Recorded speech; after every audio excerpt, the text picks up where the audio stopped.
Hello, everyone. Welcome to Decoding Downtowns, brought to you by Vistity. In this podcast, we dive deep with leaders from business improvement districts across the nation, revealing the strategies that are shaping the future of urban development and economic growth. Thanks for joining us. Hey, everybody, it's Jamie Schwartzman, and welcome back to the podcast. Today on Decoding Downtowns, I'm going to be speaking to Joe Sternlieb. He's the CEO and president of the Georgetown Business Improvement District in Georgetown DC. I'll also be joined by Faith Broderick. She's the economic development director in the same organization. Very excited to learn a little bit about what's going on in their district and kind of see what's happening. So let's welcome them to the podcast. Joe, Faith, welcome to the podcast today. How are you? Terrific. Great. Thanks for being here. Great. Well, welcome in. For those of us that, may not understand the dynamics of the district, tell us a little bit about where Georgetown is and what makes that place unique and so special. Sure. Most people don't know Georgetown was actually founded in 1751 and predates the creation of the District of Columbia by almost 50 years. It's one of only two federally protected historic districts in the country. And it's really one of the most beautiful 18th century neighborhoods in the country. There's nothing like it. Today, we've got about 2.8 million square feet of retail, which makes us the largest contiguous outdoor urban shopping district in the region. We're surrounded by a residential community. We've got hotels, and we've got about 3 million square feet of office space. So it's a real mixed use environment in an 18th century village. Is it an important tourism destination for people coming to DC? It is. We get about 12.5 million visitors a year from outside of the immediate area, and a ton of folks, use Georgetown as a place to hang out, to dine, to shop, to visit, from concentric circles, from a mile away, 5 miles away, 20 miles away. So we're sort of super regional, but we're also internationally known. And I travel a fair amount around the world, and you tell people where you are from, and people know Georgetown. They know Washington, D.C., and the one neighborhood they can name is Georgetown. Great. So, place management organizations are all structured differently. Tell us a little bit about yours. Sure. We're a publicly chartered private nonprofit, like most other bids. We have our own additional real property tax, a self-perpetuating nonprofit board of directors. We have a 13-person professional staff, 26 people on our clean team that does everything from picking up the trash and fixing and removing the graffiti to fixing the bricks. Our bid does about 8 different major program areas: economic development, transportation planning, events, marketing, PR. We do a lot of placemaking. We have plazas and animated spaces that we create and manage all over the district. We sort of organize ourselves around a mantra that we want to preserve what's great, fix what's broken, and create what's missing. Great. And so as CEO, kind of what is your role? What keeps you busy? What keeps me busy? These days, it's dealing with the collapse of the office market values and cutting the budget. But really, when I got here a dozen years ago, one of the first things I did was convince the board to spend some real money on planning. I'm a city planner by background, and wanted to do a strategic plan. I met with all the board members. I met with everybody in the community to talk about the future of Georgetown. We did a 15-year strategic plan that was very engaging of everybody in the community: the university, the park service, the city, various different city agencies, the residential community. And we came up with 75 action items. And what I've been doing is building a staff and managing an organization to, to tick off those 75 items over a 15-year period before I retire. That's the bottom line. You got to get it done before you retire. So we've done about 45 of them, and some of them are very long-term projects. And so I spend my days working with city agencies, trying to raise additional capital funds for projects, and working with the staff to be creative and always thinking about what's next. Great. Hey, Faith, tell us a little bit about, what it means to be economic development director in Georgetown. Yeah, sure. I mean, a lot of it is education. So educating our members, educating our office owners, potential tenants, then brokers as well. So it's a lot of making sure that we are front and center as a thriving commercial district, and keeping people top of mind. But it's also doing a lot of the planning work as well. So I too have a background in planning. So I am one leg of a planning team. So I work directly with our transportation director and our placemaking director, and we really think about economic development as a full suite of tools, right? So just because we have data that's one element of economic development, but really keeping the neighborhood highly amenitized, vibrant, well-connected is all part of how we think about economic development. So my role, I wear many different hats. In this role, it's not just data. It's also, pairing it with planning and supporting Joe and all those efforts with the city. And tell us a little bit about you. How did you get into this line of work? Yeah, well, I am the product of parents who own a small business. So I was always very interested in retail and small business. And when I was in planning school, I had the opportunity to work for the International Downtown Association. And I was doing a ton of research for bids and urban place management organizations across the country, and was always really interested in supporting them, but wanted to get my hands a little bit dirtier. So then I worked for the city directly as a planner and worked in different neighborhoods, and also did a lot of citywide planning. But again, just felt like I wasn't like connecting with an individual neighborhood. So it brought me back to bids, and then Georgetown in particular, just the vibrancy of the type of businesses that are here. It kind of felt like home. So that's how I ended up here. And Joe's a convincing person to work for. So Moved up through the ranks. Yeah, it's been nice. It's been nice to see the city from lots of different angles. Cool. Joe, tell us a little bit about you and your background. How did you get into this line of work? So I won't go back too far. I was a local elected official at the very local level. We have these things called advisory neighborhood commissions that represent districts of about 2,000 residents. And in 1989, when I was a national issues organizer in the civil rights community, and I had been in the arms control community, I got elected to the local ANC, and I got so turned on by local economic development issues and real estate and things that I'd never been exposed to. I decided to go to planning school, came back after planning school, got a job running the DC Council, the DC City Council's Economic Development Committee.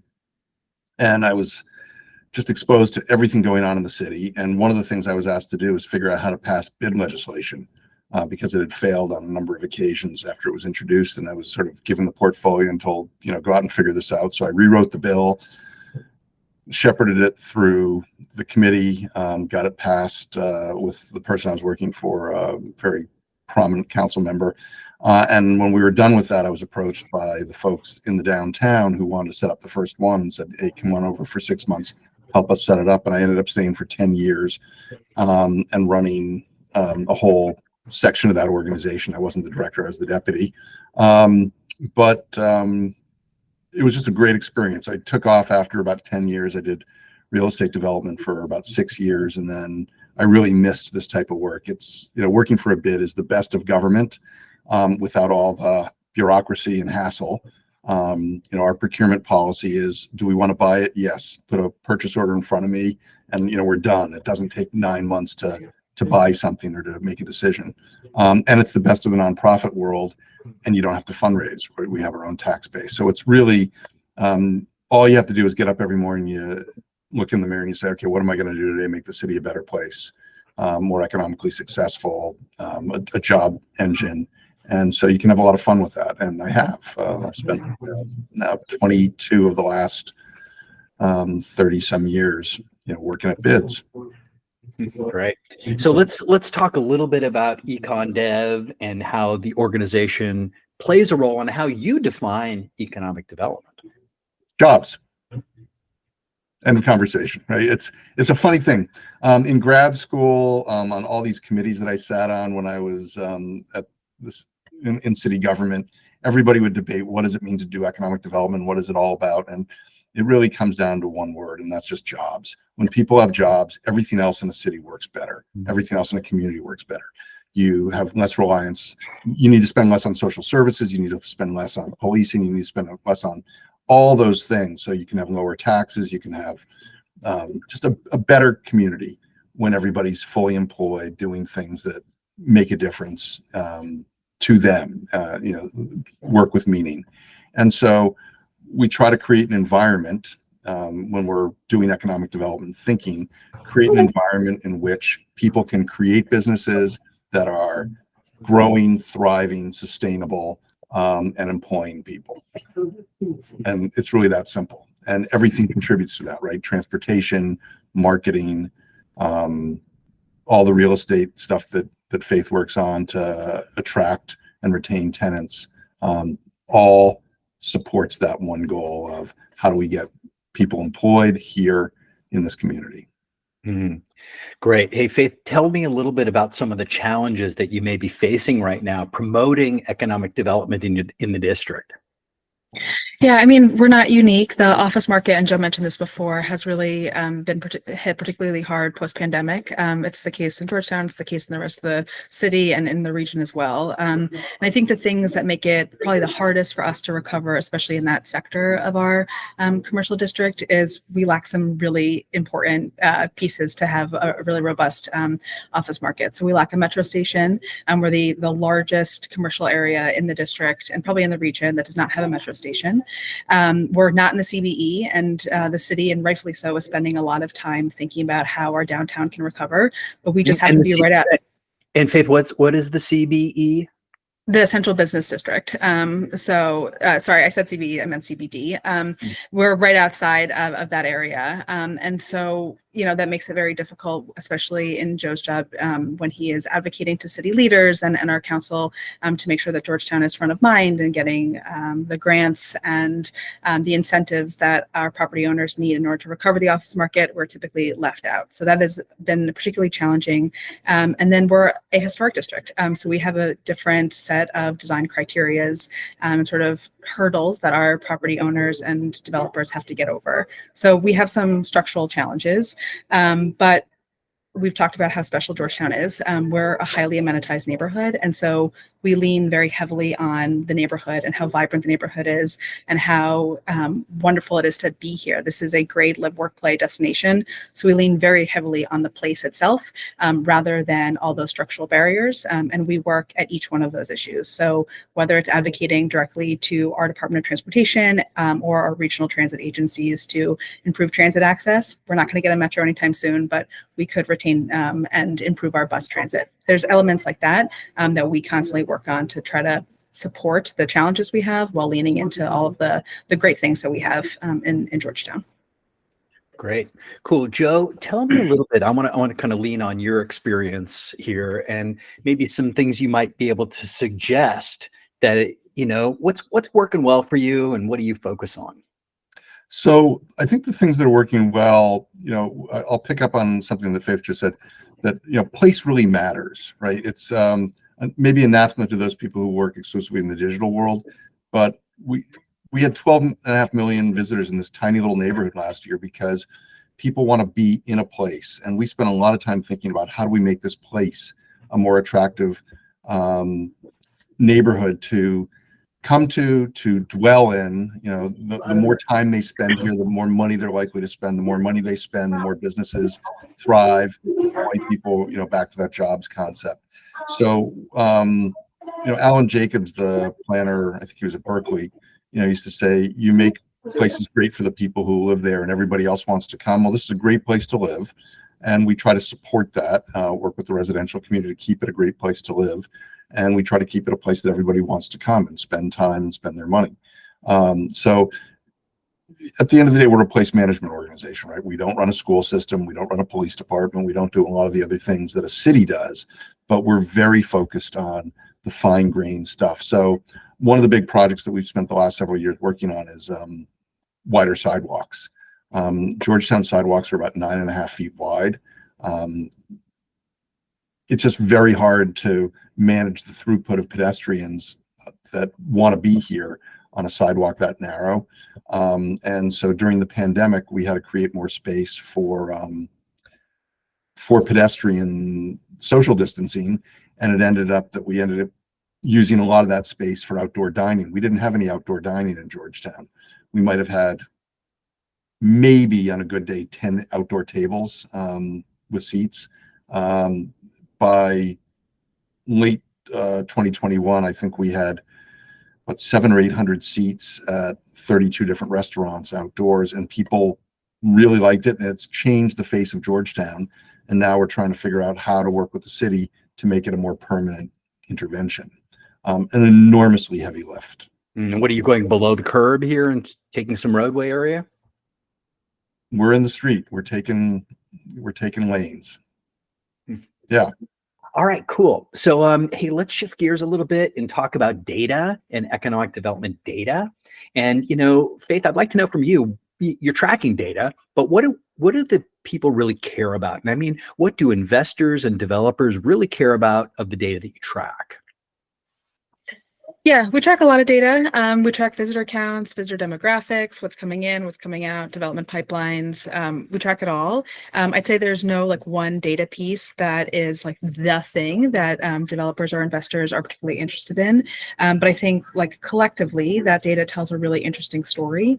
And I think particularly we've been doing, and I'm sure I'm not the only person doing this, but a lot of benchmarking pre and post pandemic, and then benchmarking against our peers. And I think those types of comparisons have been really the things that have been most compelling to differentiate Georgetown as a unique opportunity, especially in the region. And what's the data telling you right now? What are you seeing? We're very lucky. Our main challenge, like we talked about before, is office and office occupancy and vacancy. But everything else in Georgetown has been really thriving. So we've had an incredible retail recovery in the neighborhood. Since January of 2021, we've had over 150 businesses open in Georgetown. So there's just been a flurry of new and really sophisticated tenants coming into the market, which has been fabulous.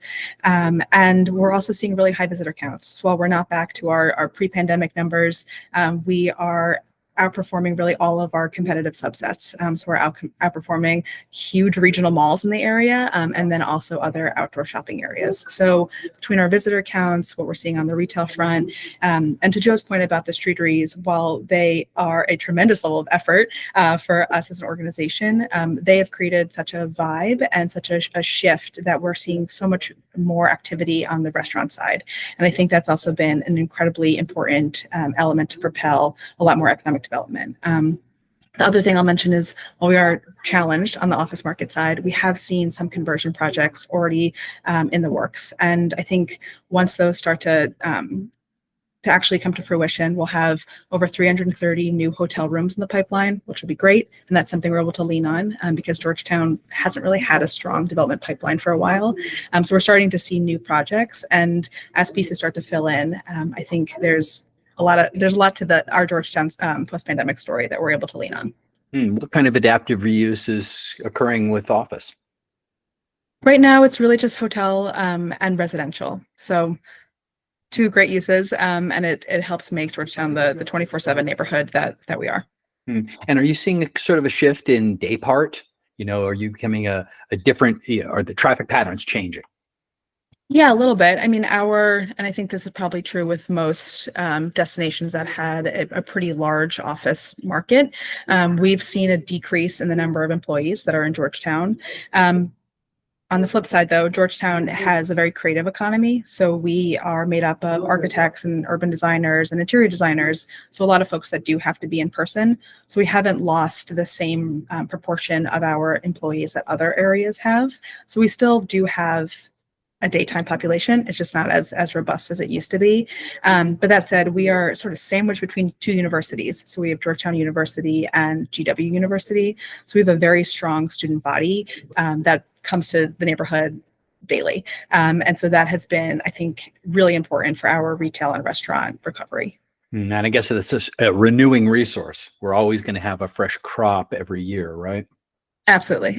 And, I think a lot of brands in particular are very interested in getting in front of university students because they become customers for life. So it is nice that we have two pretty strong universities as well as a region that's full of universities sort of on either side of us.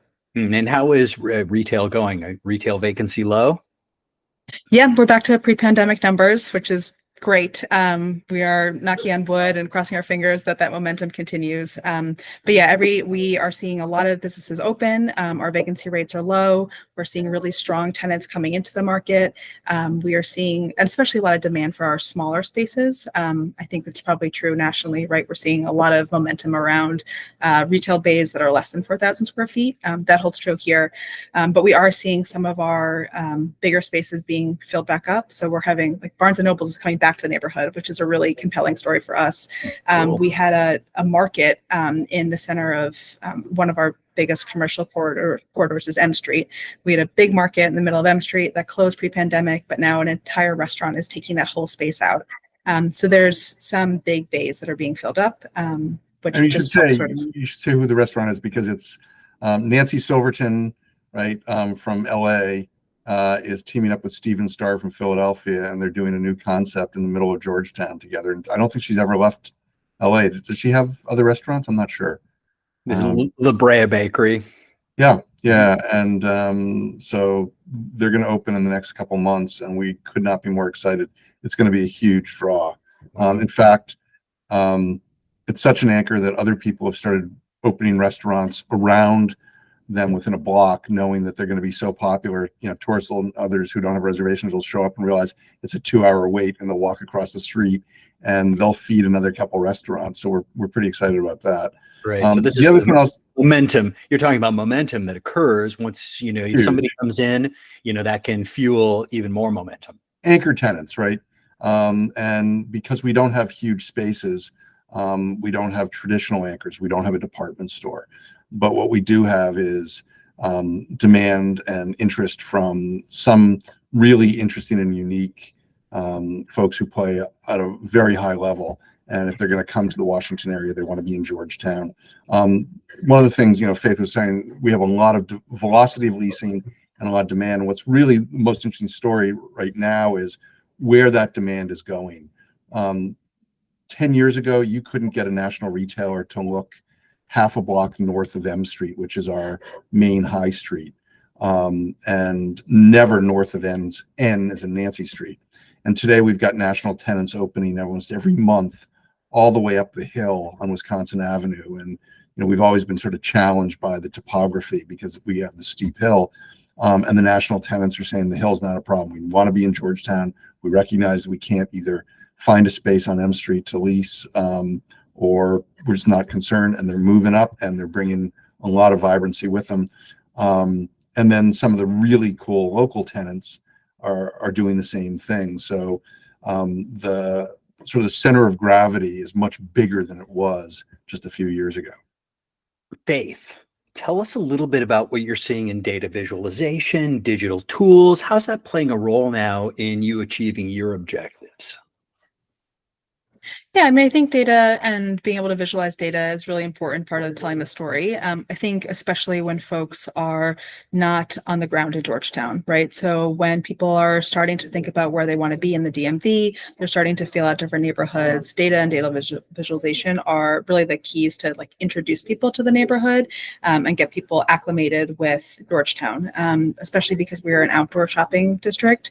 Our seasonal trends are really different and unique. So data, I think, is really important to tell the annual story of Georgetown from different seasons and different perspectives. That said, I think with Georgetown, it's great to be here. You need to sort of be in the space and combine that with the data to get the full story and sort of understand, to Joe's point, where the center of gravity is moving, how people move through the neighborhood, what side of the street you want to be on. I think there's a full picture that needs to be put together, and data and the data visualization is just one component of that. Great. It's July 2024. And Joe, if you think about the next year ahead, we're now July 2025. What are you hoping to accomplish in the next one short year? What we will accomplish, because I'm making everybody stay up late at night to make sure it happens, is we'll have a pilot example of a wider sidewalk that doesn't require Jersey barriers and Trex decking, but something that looks permanent and part of the historic fabric of the neighborhood, to demonstrate for some of the wider sidewalks and streeteries. What do you envision? What do you envision for that? How do you see it working? I think we're just going to have to figure out a way to move the curbs out basically without recrowding the street, which is a really heavy lift. And we've got the first time we went through this process, we needed to get 27 different permits and sign-offs to build this. It took us about a year and a half to get everybody on the same page. We had to get every one of the utility companies to sign off because we were building over their utility covers. We had to get ADA, civil, structural, traffic, public safety, just like every single office at the Department of Transportation, sequentially. And somebody who said, well, I'm not going to sign off on that, you got to change it. And then you have to start all over again with everybody saying, well, can you agree to this as well? Huge lift. And we are in the process of hiring an engineering firm, and we're going to work with designers, and we're going to come up with a better urban form. And then we've got to get that through the Department of Transportation. And as Faith said, we are the only place in America overseen by a federally appointed historic preservation review board, essentially, that is not accountable to anybody locally and can simply say no. And then the mayor has to either decide, is she going to, try to buck a federal agency, or is she going to just issue a permit anyway? And we are heavily burdened here by bureaucracy. You had mentioned before we got on the call, Jamie, that you've never been to Washington. If you love the difficulty of bureaucracy, there's no better place in the world to come than Washington, right? And nobody can make a decision by themselves. Everybody needs somebody else's permission. So we're going to, get the sidewalk thing settled, because I think that that's really essential to the long-term health and sustainability of what we've been doing. Hey, what's the vision for it? You see it essentially as like a boardwalk extension? No. What I'm hopeful is that we're going to be able to figure out a way to just extend the brick sidewalks with brick pavers and new curbs. There's some safety stuff we have to work out. There's a lot of civil engineering, watershedding issues. I mean, we're doing this in an environment where the climate is changing, and although we haven't had rain in 4 weeks, and it was like 1.5 million degrees this past week, something like that. I don't know. It was really hot. Approximately. Yeah. But we've got to prepare for these microbursts and other things that we get occasionally to shed water. So we'll work through all those details, and we'll have something to show for it. And hopefully we'll be able to convince the city that it's worth investing some serious money into building this out, preserving the outdoor dining, preserving the new vibe that we've created. I think of all the things we're working on, that's probably our top priority. And we're doing a lot of internal things within the organization to restructure because of the collapse of the office market. Our revenues will be down almost 20% from where they need to be to continue our operations. So we've created something called Georgetown Bid Enterprises, where we're going to be selling some of our services to non-bid members or new enhanced services to some of our bid members to generate more revenue, and that's going to change the organization, quite a bit. So I think how do you see that functioning? Well, you want the specifics of what we're planning on doing? At least just this. We have probably the most interesting rodent abatement program in the country. Really innovative and just very different than what anybody else does. And we're going to start selling those services to other folks. We've got a really terrific public safety guy who runs that aspect of our operation. Our events people are really talented. We've got an event staff who can produce events not only for ourselves, but for other people in the future. And then we're going to be looking to possibly even get into the trash hauling business for recycling, things of that nature. And it's all contributing to the overall goal that we have, right? If we have a second team working on pulling the recycling off the street in the middle of the day, rather than waiting until 5 o'clock in the morning, you have fewer places for, trash to collect, let's say. And that just helps the district overall. So we've got about a half a dozen things that we're ready to roll out later this year, and if that goes well, we'll expand that. So we are by our nature an entrepreneurial industry, and we're trying to bring that entrepreneurial spirit to this challenge that we have with our commercial assessments are down, and we can't raise the same amount of money. So let's let's be creative. Got it. Great. So really a blend of some infrastructure, some additional revenue sources, and sort of maybe some shifts in ops. Yeah, all those things. We also have a project that we're working on with our city council member to create a tax increment finance district within the bid to fund some of the infrastructure projects that we want to do. We've teed up a tour bus parking facility right on the outskirts of the bid district. Right now, tour buses take their folks to the mall, they drive them around the tourism parts of the city. They'll even come to Georgetown occasionally, but they have no place to leave the buses. But when evening comes, everybody gets on and they go to the cheap tourist hotels in Virginia rather than the big tourist restaurants that we have. And we have a few of them, that can take a party of 100 or 150. We want that business here, and the way to do it is to create the amenities for the bus drivers so that they know that they can suggest this stuff. So we want to build that. Little things like a staircase to connect one of the new hotels to the place where there's going to be a pickup, and it's not ADA accessible right now. So we need to build that out. So we've got a list of about half a dozen projects, about $14.5 million. And if we can get the money for that, we'll start working it. So now let's play make-believe and pretend for a moment. I love this. You've been handed a magic wand. I ask all my guests. You've been handed a magic wand. You know how to cast a spell, and you're going to use it to promote the vitality of Georgetown. What would you use it for? Oh, I thought I was supposed to kill Voldemort with it. No? Okay. I think there are four main things that I would do if I were Harry Potter for a day and there was nobody in my way. So 90% of all the open space in the District of Columbia is controlled by the National Park Service, almost 100% in Georgetown. So in other cities where you can do events and you can make improvements in public space and you can program and all that, you can't do here because we're dealing with an agency whose mission is wilderness preservation. And they're just not the right agency to be in an urban environment. So if I could wave my wand, I would relieve them of that responsibility to do urban work. And I would turn it over to a local conservancy where we could actually enhance and program our public spaces. I'd instantly widen the sidewalks to 15 feet and relieve us of the burden of having to go through those 27 different approval agencies. I'd create a gondola link. We've had a proposal on the table for the last now almost 11 years to build literally a ski lift, an aerial gondola, urban aerial gondola between Georgetown and the metro station that's in Roslyn, Virginia, about 4,000 feet away.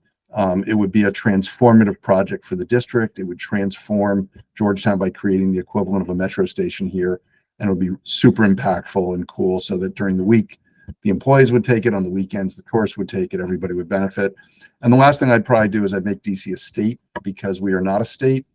We have a population bigger than other states. We contribute vastly more tax revenue to the federal government than 15 or 20 states, but we are really burdened by not being able to make decisions locally. And by making us a state and being able to make local decisions, we can make a stronger, more sustainable economy for everybody here. Great. Super interesting. I hope that gondola comes to fruition. That sounds like a good project. Hey, Faith, before we wrap up, can you tell us a little bit about how we can keep track of what's going on in Georgetown and Joe and the organization in general? Yeah, absolutely. Well, we get to brag because we have one of the best newsletters out of any bid ever. We have a phenomenal communications director, Lauren Boston, who writes an awesome newsletter. So go to our website, georgetowndc.com, and you can check out both our newsletter, you can subscribe, but also all of our events, and then that links to all of our social handles and things like that. But definitely encourage you to sign up for our newsletter and go to our website. And if you want to follow along with us on social, you get to see the day-to-day in Georgetown, which is quite fun. Great, great. Joe, Faith, thank you so much for joining me today on Decoding Downtowns. Your district has got such an interesting set of dynamics going to it. And so, so great to get your insights into what's happening there right now. I'm just so fascinated to see how things unfold in the next 1 year. So, Joe, thanks for having us, Jamie. Thank you. Yeah, really fun. Thanks for inviting us. My pleasure. And to our listeners, thanks again for tuning in to Decoding Downtowns. We'd also like to thank Vistity for sponsoring the podcast. And until we meet up again, keep exploring and innovating in your district. Thank you for joining us today for Decoding Downtowns. If you've enjoyed our podcast, don't forget to subscribe to our YouTube channel. It's brought to you by Vistity, the leading geospatial visualization platform for data-driven decisions. Stay connected, stay informed, and let's continue to shape the future of our cities together. Until next time, I'm Jamie Schwartzman.